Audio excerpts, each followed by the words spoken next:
name is Tamar Yaniv. I am a fractional CMO and I have the pleasure of working with Intellivy. And today I'm joined by who I love to affectionately call the Intellivy scientist, Peter Paul. Peter Paul, why don't you introduce yourself to everybody? Yeah. Well, by the way, you're talking about introductions. I see we miss our names in the bottom. So normally we have our names, so we forgot those. So, but yes, my name is Peter Paul. I'm responsible for sales and partnerships at Intellivy. But I'm also known as being the Intellivy scientist. I'm getting used to that term. So I really like to talk about consumer insights and how it can enhance Amazon listings. And yeah. So Love I'm it. excited for today to be part of this meeting again, this webinar. Absolutely. And thank you everyone for joining us. I know from experience, this tends to be a pretty big pain point for Amazon sellers. A story typically starts something like this. You might be doing really well in your category. Maybe one day you notice on the second or third page someone that looks a little too familiar, looks a little bit like you, similar listings, maybe almost an identical product. And over the next few weeks, months, maybe you notice them creep up closer to your ranking or even a proliferation of many sellers that look just like you. With new AI tools, this is becoming even more challenging for Amazon sellers because before these knockoff sellers were much easier to spot. Maybe the content that they were posting or the descriptions or anything else wasn't quite on par, maybe obviously not native English. Maybe the graphics or imagery weren't quite as high quality, but AI tools have made this much harder to differentiate and much more challenging for Amazon sellers. Brand registry and trademarking and all these other legal tools are great and important steps that everyone should be taking. But in general, the best way to create a safe moat of protection around your brand is to get closer to your customer. And let's not leave out also that Amazon has announced their own kind of Temu version of brands they're going to be launching. So we should all hold tight as we are probably going to see a lot of products flooding the market for under $20. And now is really, really the time to focus on getting a better grip on your customers and what they really want. Hint, they don't want junk. So, Exactly. yeah. When I first started working at Intellivy and I got to know some of the customers, there was one particular customer interview that really stood out to me. And this guy's like a nine-figure seller, beautiful portfolio of brands, like dedicated user of Intellivy, swears by Intellivy. And he told me the thing that keeps him up at night is this particular issue of copycat sellers. And what he shared with me is that the only way to keep winning is to have better taste. I thought that was such a strong way to position it. And he shared with me the only way to have better taste is to get closer to your customer. And that's what he does with Intellivy. Apparently, he's not unique. We've seen through our own surveys that around 49% of sellers are more than just a little worried about this particular issue. So we thought today would be a great day to really address it and give you some practical tools that you can use to, first of all, deal with the issue if it crops up and also protect your brand moving forward. So, Peter Paul, you talk to hundreds of sellers all the time, every week, look at their business, give them advice. I know this is an issue that comes up repeatedly. What are some of the trends that you found that sellers are experiencing with this particular issue? Yeah, well, that's a very good question. So, you know what? I'm going to dive in immediately by sharing my screen and just show you everybody. Like, if we speak about copycat, I think this is a very strong example. You just scroll down, and I think it's almost like a game. Like, where are the changes? And the trend, I'm not sure if it's a trend because trend is a positive word. It's not really a trend. It's more something that I see. We seem to chase the copycats. So we kind of seem to adapt to what they're doing and try to compete with what they are doing. So we are kind of following their steps by lowering price, adding more features. You can see like I don't know, like this is crazy. Um, So, Peter Paul, we right should now, not do. we see your Zoom screen. Sorry, We see your Zoom screen. are you really? Is that for real? Yes, You're not kidding. I'm not. Ah. Wait a minute. I can change that. Let's start over again. And there it is. Wow. This is the So knockoff world. Yes. exactly. So oh, I didn't know that you were watching my Zoom screen. So sorry for that. But this is You're what I fine. mean. So it's like, it's not even differentiating at all. Everybody's using onions. It's like a bunch of accessories, and prices are going all over the place. And I think most sellers are following that. So they're following what the copycat is doing. Like, oh, if they're going down with the price, I have to go down. Oh, they're showing up at this spot, I have to show up. It doesn't help because it's a rat race that does not end. It's it's as simple as that. I It love really that is. you chose this specific category because this is also one that you shared as a trend that you saw that you actually in household items, you see a proliferation of copycat sellers as well. Is that Yeah, correct? exactly. And even if you, so I'm just using this as data dive just to show you. Then you can see that even if in position, and I'm not. So let's not talk about where all the products are coming from, but you can see that all the rankings are so very strong. So it is very competitive. So Right. indeed, if a consumer enters the marketplace looking for a vegetable chopper in this case, how do you stand out? How do you make a difference? It's not but just following what you see, because then you're doing the same thing and will end up in the same result. I mean, as a shopper, this is like, I don't even know. It's like all literally the same thing. No, you're Um, chopped. yeah.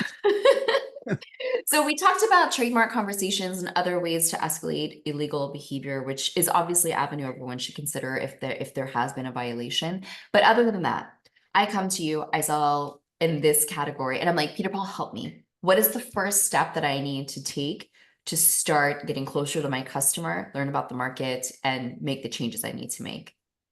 Yeah, so the answer is pretty upfront, but I recommend to do a marketplace poll. So a marketplace poll is helping you to place your product in the context in a simulated marketplace up against 2, 3, 4, 5 competitors in a framed situation that respondents are in the process, in the journey of buying a vegetable chopper, as I'm showing right now. With this full report, you will learn like what is really driving that click, what is making the change. So, and you see, by the way, that I did an example here. I stepped away from the onions just to make sure that I'm not testing the same item. I want to know what is really driving the click. Are you still there, by the way? Oh, there you are. So, and as a matter of fact, what I learned from this poll, because I did a test scenario for this webinar, in the situation insights. So if I go down here, we always have two tabs. So you have the poll insights. These are the insights on the items itself. So the tiles compared to each other, but then the situation insights. So we frame them in the situation as if they are looking for a vegetable chopper. And then we ask what are the most important product features. Most of them are saying something about storage. So I'm just going to write STOR, hit, and now you see a few are talking about storage. And that's interesting because nobody, like really nobody, is mentioning a thing about storage. So all I see is a bunch of materials and accessories. But wait a minute, does it even fit in my kitchen closet? So does it fit? I mean, it's Can I kind of store it? also if that's a concern, such a big concern, and it looks like sellers are racing to see how many parts they can add, where that's kind of opposite to what customers are looking Exactly, for. exactly. And if you look at the results itself, so if you go into the items itself, then for sure people do respond on the type of vegetable. So for instance, they say like, oh yeah, I prefer the fact that it does chop an onion, or they say something about the accessories. For wait a minute, this one is showing more items. And by the way, I in this poll I used each time the same title. I did it on purpose because of course a title is also a differentiator. It's bringing momentum, it's bringing an actual detail to the attention that will give a click. But it's about the amount of accessories that people see, but also about the grip. So I don't know how to say that, but you have a grip here. How do you Oh call yeah. it? Uh-huh. So of course those elements do matter, but it seems that storing the thing is also a very important thing. This is more top of mind, perhaps, than just It how is, great the grip is on the chopper. yeah, I'm not saying at this stage that this is more top of mind because then Yeah, I'm helping this got it. category right away. It's not what I'm saying, but I think it's part of the process. And yeah, This is so interesting. Okay, so let's say I'm a vegetable chopper, I do the marketplace poll. What would you recommend would be the next step to, after I get the insights from the marketplace poll, to even differentiate my brand further and protect myself from copycats? yeah. So first of all, so I said the trend is that what I see is that we are following the copycats and we should not do it. So how do we name the thing that we should do? I think we should go back to the traditional sales. And sales is known for having a good pitch. Everybody knows about you have to have a good pitch. It's limited of time. You have to bring the strongest USPs over to get the attention. This is what is happening in the click. So getting the click. That's what you do in the marketplace poll. But if I speak about storage, I'm not sure if storage is something that you need to mention already in the start. It might. And I would definitely test that. Yeah, But especially you have to bring that message across. So again, I'm going to data dive. Why? Because if I just scan this page, you can see what copycats are doing. It looks the same like all the time. It doesn't really change that much. Everybody's showing in the second image, well, not everybody, but most of them are showing a little bit of the same theme, like the same. It's not really exciting. So right. what you should do is do an image tag poll. And the image tag poll, here's an example with, what is the product? How do you call that? That would be like Help me. a lemon squeezer. Lemon squeezer. Yeah, that's a lemon squeezer. Thank you. So, but then in an image tag poll, you can place 3 image tags side by side, make sure that you have different stacks. And then based on those stacks, you get the people will respond like, this is the most appealing stack to me. So they see the full stack. This is the most appealing stack. And this image was decisive for my choice. So if they choose image tag B as the most appealing stack, then for image tag B, you can see that image number 2 is getting the most positive feedback. It also gets 6 negative votes, so you also need to dive into that. But if let's say that this is your stack, then you can see that image number 3 is getting 9. It's a complete different theme. Is it big enough, by the way? So this is a complete different theme. It's a complete different type of image than the one that is winning in image tag B. So that's this Wow, one. that's so So enlightening. exactly. So is it because it's 2-in-1 patented? Is it that? Is it because it's squeezed lemons and limes? Is that the reason why people like it? Of course, you can read it in responses, but based on those details and those insights, you learn what is needed to get in a certain order in the images to convince the buyer, like, hey, this is the product you want to have. This is what you're looking for. And if I just scan quickly these tags here, well, I don't know. I don't know. It might be that it's important to show this, like us against others. But if I just scan it quickly, I don't see many difference between us and others. Who is us and who is others? Like it's all the same. Right, right. This is so interesting. So if this were your brand, the lemon squeezers, I would assume, and I'm really asking, that picture that got 9 votes, you would probably put that in the front, right? That would probably be your first image. Yeah.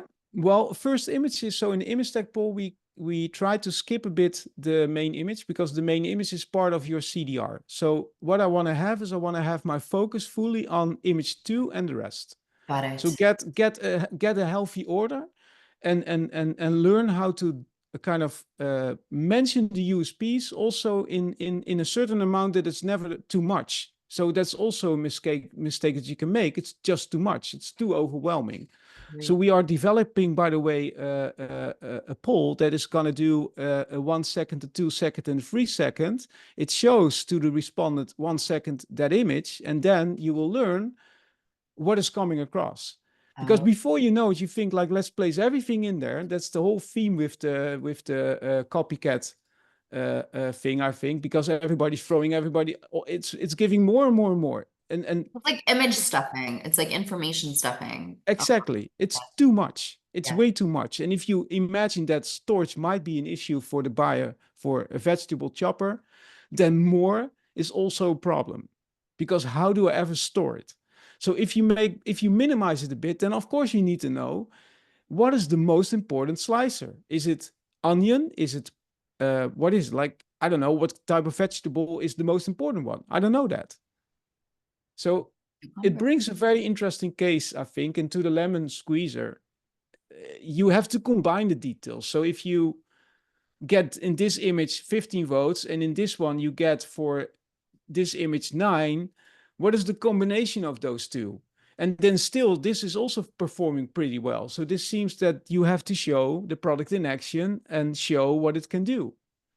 And this is a great case also, I'm like kind of adding something here, but this is a great case for why doing market research on your business isn't just a one and done. There isn't one poll that No, you're going to it's run and not. you're going to get all the information. It's really adding this approach to your business all the time, creating Absolutely. hypothesis, testing again, testing on those hypotheses, and staying active. So I think that kind of lends to the next question that I have, which is actually two questions in one. So we talked about, okay, so if you sell vegetable choppers and you find yourself in this sea of vegetable choppers that all look the same, here's what you should do.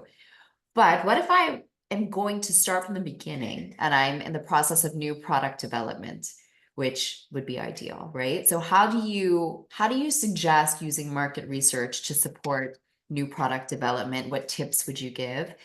And my second question is, how often should people be deploying these tests to protect themselves? So, okay, you don't want to be in crisis mode all the time. So how would you use market research to protect Yeah. yourself from getting into crisis? So yeah, that's a good question. So first of all, if you're in product sourcing stage, um, well, maybe you're in product sourcing stage with a product that you already have. Mhm. Just avoid following the new items that the manufacturer comes up with.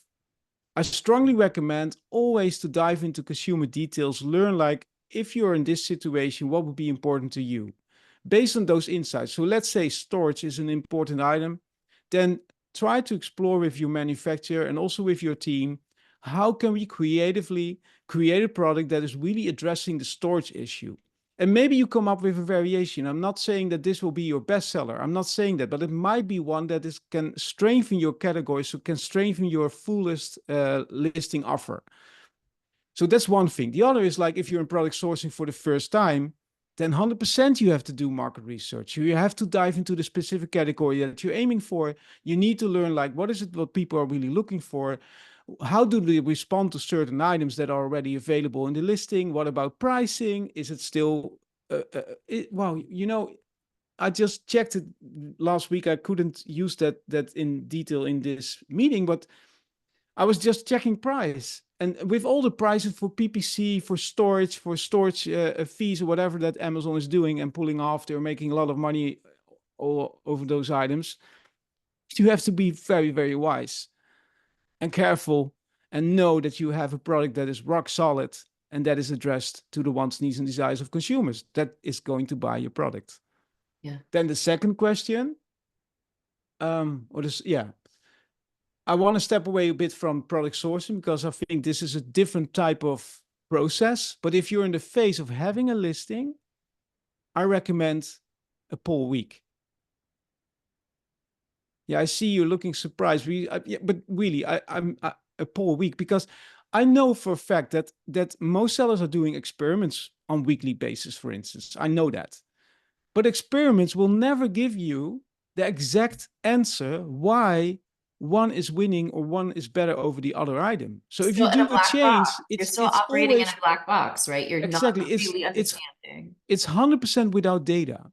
So I love experiments because I think it's a very soft approach and a very soft launch to implement a change. I recommend using it, but do not use it solely as a testing tool because it's not enough. It's not going to give you an answer. You need to find a theme because if you speak about the seller example, the 9-figure seller about taste, he found taste because he listened to consumers.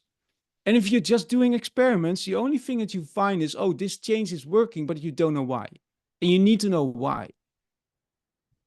I think what you touched on, that's super, I mean, I think that's very interesting and it makes sense. I think people just have to shift their mindset to creating a workflow and a budget for their business. I think over time, it sounds like it will save you tons of money and help your margins. But just understanding that this is how you should be running your business to protect Exactly. this. Exactly. And I think like, and it's all in the details, but if you do an experiment at a certain point, it will influence the results positively or negatively. You can never, so it's always shifting a needle and it will. But you have to go back to the drawing board, kind of think about like, if I go back to the start, let's say I invest $1,000 in polling. So I'm saying $1,000, just I'm saying thousand. But at the end of the line, it's helping you to more target precisely with your PPC strategy. It's helping you to get a better converting listing. Then at the end of the day, you have better results and you're beating the copycats because they don't understand how you ever got so authentic. Right, right. And That's it's the whole and to point. be fair, like 10, like, and I know this is a generalization, but $1,000 is probably generally like maybe 10 polls. This isn't Exactly. a lot. This is a lot of testing. This is over Yeah. months. And I I see a think, question, by the way. I think I'd like to answer that. I see sure, of use the course. marketplace poll for main image. Yes, yes. Use the marketplace poll for the main image, but also for the main tile. So I shared my screen and let's go back to and now I have to share the correct desktop. I hope I'm doing it We'll correctly let you now. know, but Is no, it? it's right. It's right. It's good now? Uh-huh. So because I'm showing complete tile, and as you can see that I'm also blurring ratings and price, in different stages you want to test also with ratings and price because you want to know it in all the details, like how do people respond to the, but this is for the main tile, for the main click, so not necessarily main image, but it's for the main tile. Then image tag is indeed for the listing images, so that's this poll. It's for the listing images. You have your full stack and it's all in a simulated environment, so it's not needed to have the actual listing already live. With experiments it has, because that's testing within the marketplace, but you see the actual results immediately. In this case, it's just testing in a simulated environment, so you can test whatever you want. I hope this is answering the question that I saw Does anyone have any from, more questions? Please feel it free. was from Mary, is it? Yeah. Yes, Mary. If anyone has any more questions, now would be a great time. We can run through that. And I think, yes, okay. Oh, by the way, I see also Mary saying that it is for images 2 to 8. No, it's from image number 1 to 7. So image number 1 is always in there. But I know for just based on the many polls that I see, most of the time you do see some lifts for image number 1. So that is the most positive one, but that's fine. But you want to see how do people respond to the rest of the images. I maybe I have an example right now, I don't know. But it's about image number 2 up until 7, but in number 1 is included in the image tag, in the poll.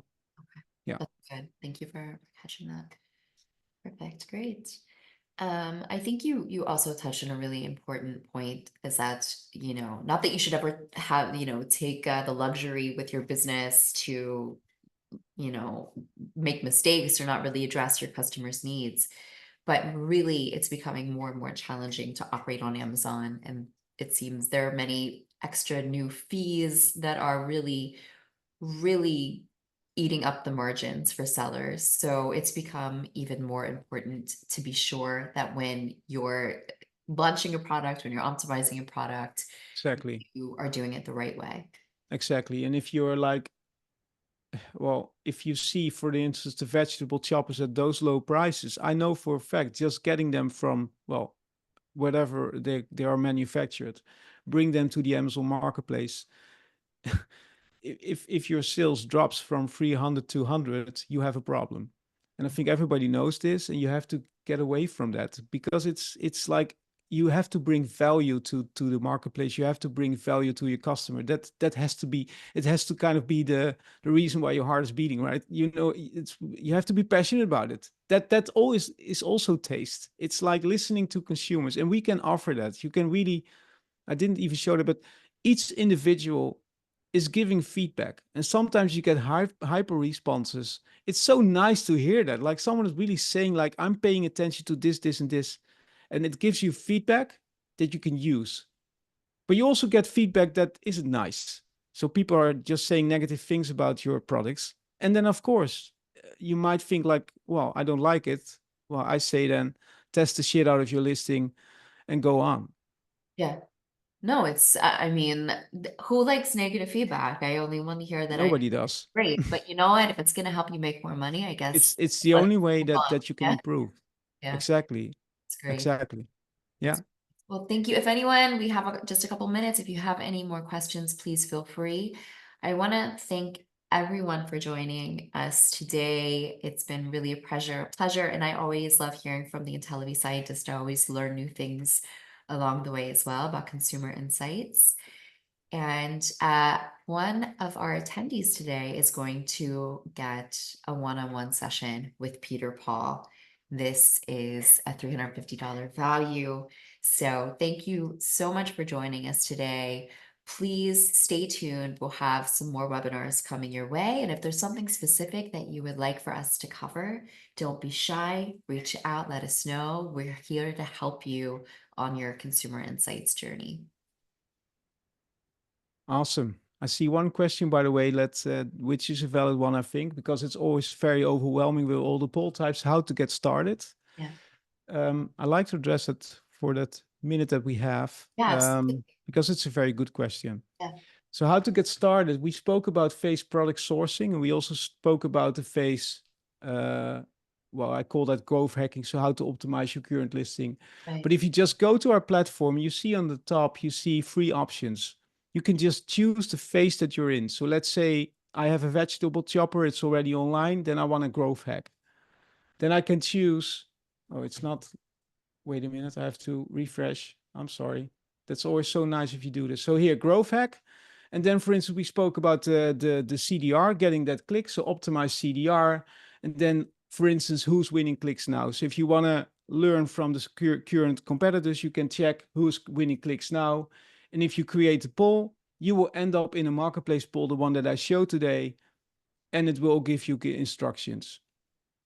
And this will help you to really get started. And if you want to know more about, again, growth hack, optimize CVR, so this for listing images. Down here, optimize image tag, what drives the conversions, and then again, click create poll. And with this wizard style, we guide you to really hold on to objectives, because you need to do it with a very clear objective. It's not just testing, it's testing with a goal and with a purpose. Absolutely.